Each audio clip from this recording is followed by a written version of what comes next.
Episode 1 is The Fiery Cross, our premiere for season 5. This one was a challenging one to write. The opening of the book, Fiery Cross, a lot happens over the course of a day. But I think we did a pretty good job. I'll pat myself on the back a little bit in the sense that I thought it was, we got it all in there. Yeah, well, I think the difficulty, as Matt said, was the gathering took up a lot of space in the book. Per our normal kind of TV Outlander style, we wanted to change it up and move the gathering to Fraser's Ridge and show off the big house, which is truly big. It's a big house.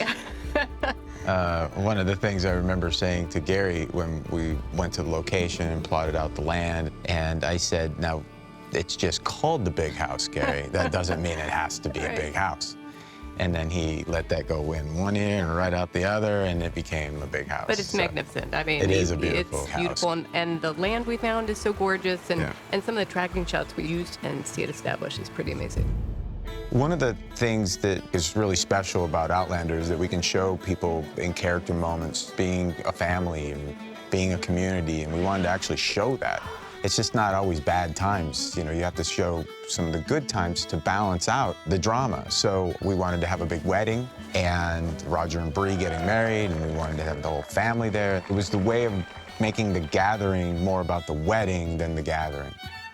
The idea of seeing Jamie back in his kilt is something we've talked about a lot since last season, season 4. When does Jamie put his kilt back on? And it kind of became a thing that it had to be a momentous moment. We didn't do it originally like it was in the book at River Run, but we were trying to find the perfect time for him to put on his kilt. We wanted to make it a moment. I think that was the key. And you want to build the anticipation of, it's his daughter's wedding, why isn't he wearing his kilt?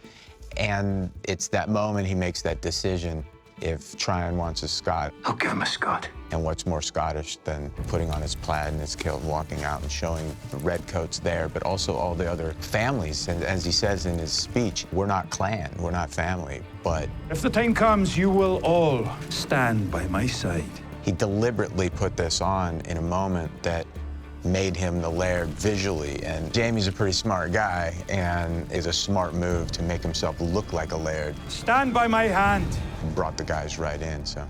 Well, also, I feel like in season 4, there was this idea of trying to assimilate into this new country. And you never leave your Scottishness behind, but still trying to kind of start a life anew.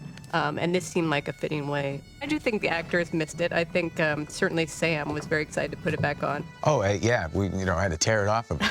Yeah, exactly. He wears it really, to bed, of course. Yeah.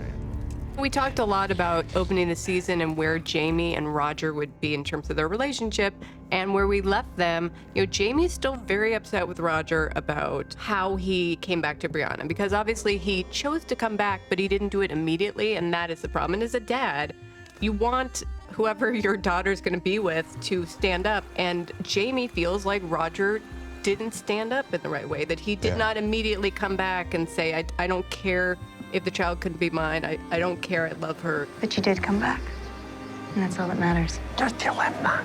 I think the funny thing in the underlying current is they both kind of like each other. Captain Roger Mackenzie. Captain. But this thing got in the way, and sometimes, you know, in families, things get in the way, and you don't just move them out of the way and be friends again. You let it fester and grow, but that makes good drama sometimes. It does. Yeah.